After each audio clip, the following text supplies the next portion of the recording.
Hey guys, I'm Carly from All the Pretty Books, and I thought it would be fun today to show you my top 10 favorite covers from around the world. I'm pretty sure I'm going to run out of time before I have to leave for work, so it's going to be truncated to my top 5 covers from around the world, and then I'll do a part 2 for the other 5 because they're all really fun. For those who are new to the channel, I'm Carly. I've been collecting Harry Potter books since around 2009. I collect rare and signed things as well as Harry Potter translations, which is what you see mostly in this room. For those coming back, thank you, welcome back, and I appreciate your support. I apologize for getting this video out a little bit later. I think for the next couple months, my videos are going to be coming out probably on Saturday, if not Sunday. I have joined a kickball team with people from work. We play Thursday nights, every Thursday night, and my Thursday night gets late now, and then I come home and go to bed because I'm kind of tired. But we have so much fun. We are not good, but it's just a fun league. We're not trying to win. We're just kind of chit-chatting and getting to know each other and other people, and that's been really fun. But I was tired last night. I came home. I go to work today. It is my Monday, so I'm just not going to be able to get all the 10 covers in the video that I wanted, so we'll just do 5. Then the next video next week will be the other 5. One of my favorite covers that I have pretty much loved since it joined my collection back in around 2013-14. This is the Bosnian translation of Harry Potter and the Sorcerer's Stone. The cover art is original and unique to this language, and it is by Alexandra Nina Knjezovic, and I'm probably mispronouncing that last name, and I apologize, but her artwork is incredible. She actually does all 7 of the Bosnian Harry Potter books, and they're all really, really fun. And there's a box set now of the 7 that I keep trying to talk myself out of. I've made a video over the Bosnian books, in fact, and I will probably link the video down below, and I will also include the illustrators and the publisher's socials because these books are so much fun. This is actually the first edition Bosnian that came out back in 2009, I think. There's now a second edition that you can buy. The first edition is a little shorter, a little fatter, and the wraps, it's soft cover, but the wraps are pretty stiff. And if you were to open it to read, you could tell. Another one that I had to include on my list is the Scholastic School Market Sorcerer's Stone with art by Mary Grand Pré. She is also the illustrator for the U.S. Harry Potter book, the first edition U.S. Potter books. But this cover art itself, or this illustration, exists only on the Scholastic School Market, at least as of this time. These were available pretty much through Scholastic book fairs for a short while in 2008. Then they were removed from sale, and I'm unsure why they were removed, but they were, and collectors really love them because the cover art is so much fun. We have Harry at Ollivanders for the first time with Hagrid. He's choosing his wand. It's just a fun moment. That's kind of like, for me, and we've talked about it on the podcast as well as with some of my other Harry Potter collector friends, that's pretty much when we feel that the magic really began. We had our letter, we were at Diagon Alley, but it didn't feel real until this moment when he's at Ollivander's shop.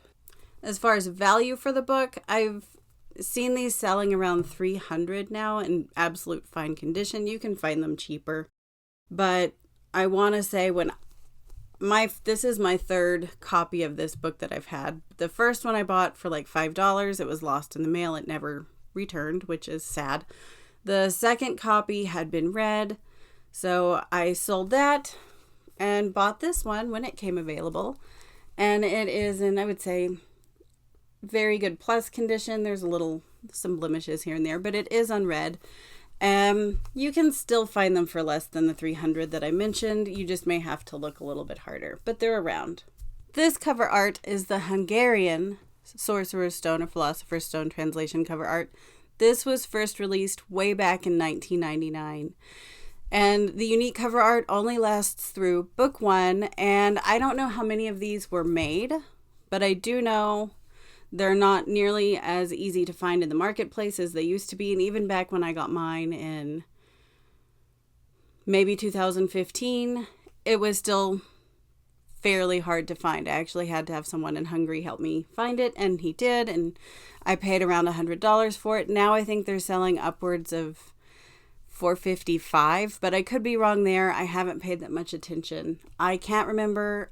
I have forgotten the name of this illustrator, which is going to drive me bonkers, but I will put the name of the illustrator down below, and I believe it's also on my website on the Hungarian page for All the Pretty Books Not Debt, but if it's not right now, I'll make sure it's there by the time the video goes out.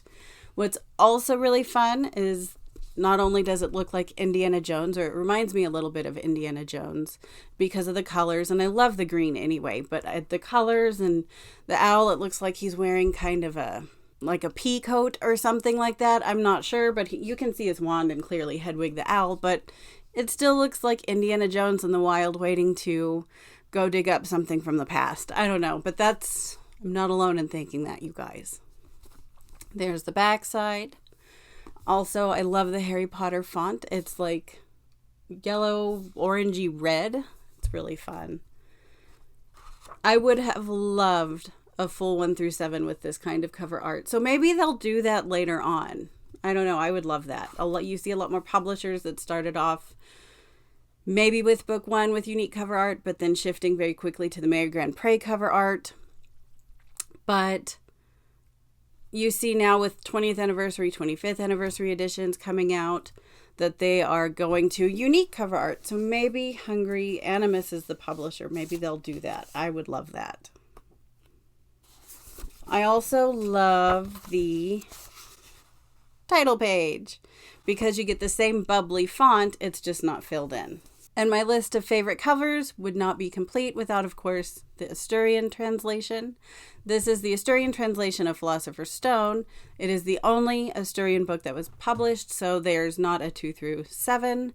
It is just book 1, published by Trabe in, I think, 2009. I love everything about this book. It has been a favorite of mine since before it entered my collection. I love the color palette used here. I love the very, very primary colors. It reminds me a bit of, at least the color palette does, of like some of the medieval paintings that I love that come out of like Italy primarily, England, and then moving on up into like early Renaissance art. I love the color palette used there. And this kind of reminds me of that a bit.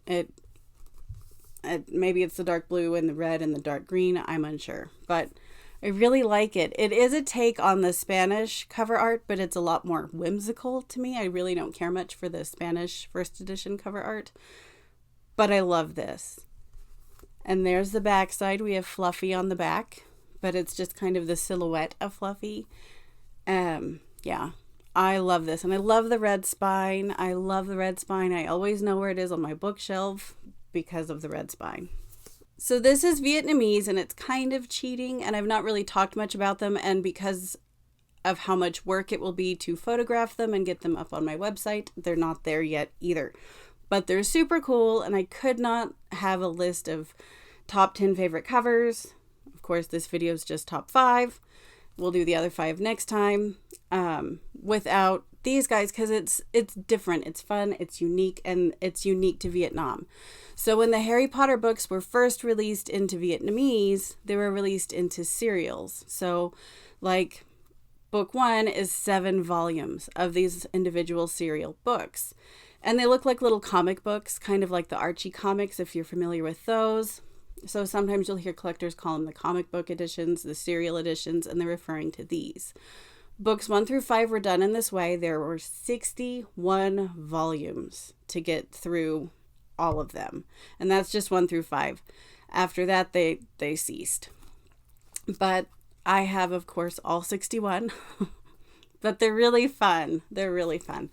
And they do have internal art, which I love internal art. I don't think internal art gets talked about enough, including by myself, just because it's a bit harder to show. Sometimes we don't like to crack spines or open the books all the way to show how, like, the full illustration. So that becomes a bit hard.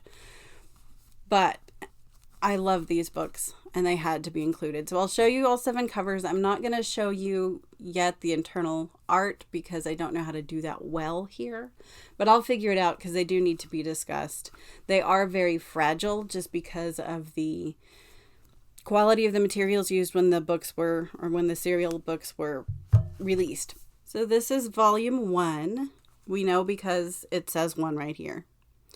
And there's the back side. And it's very cartoony art.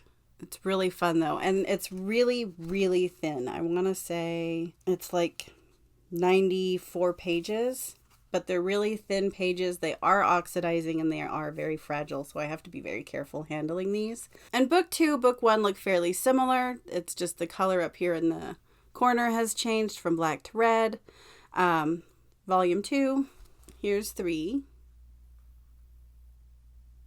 And the back side. And 4, 5, 6. And the back of 6 is really fun. It has a centaur. And 7. And on the back we have Quirrell. I love this art. And it is definitely among some of my favorites. And the internal cover art in it too is definitely among some of my favorites. So like I said several times, I will try to figure out how to show you guys without damaging those books. Because they are, like I said, very fragile. Alright, that is 5 in no particular order of my favorite Harry Potter covers. The other 5 I will do in a video next week. I apologize for splitting it up. I just have run out of time and I've got to change my clothes and go to work. I'll get this video edited and out to you hopefully Saturday or tomorrow morning, or when you're watching this today. If you have any questions about collecting Harry Potter books, don't hesitate to reach out. And I really do enjoy talking to you guys. I enjoy helping you build your collections, answering your questions, and helping you find books that you're looking for. I enjoy all of that. If you feel like it, don't hesitate to reach out. You can email me at alltheprettybooks1@gmail.com. You can find me on my website, alltheprettybooks.net, and you can also find me over on Instagram at alltheprettybooks. Pretty easy. I also co-host a podcast with Melanie and Erik and sometimes Peter, and we are the official podcast of the Potter Collector. We are called Dialogue Alley, and we have so much fun. We're all translation collectors, but we do so actually quite differently, which makes it really neat. And I will put links to everything all down below. So with that, I'm going to say I've got to go to work. I hope y'all have a wonderful weekend. And as always, thanks for watching. Stay magical, happy collecting, and good night.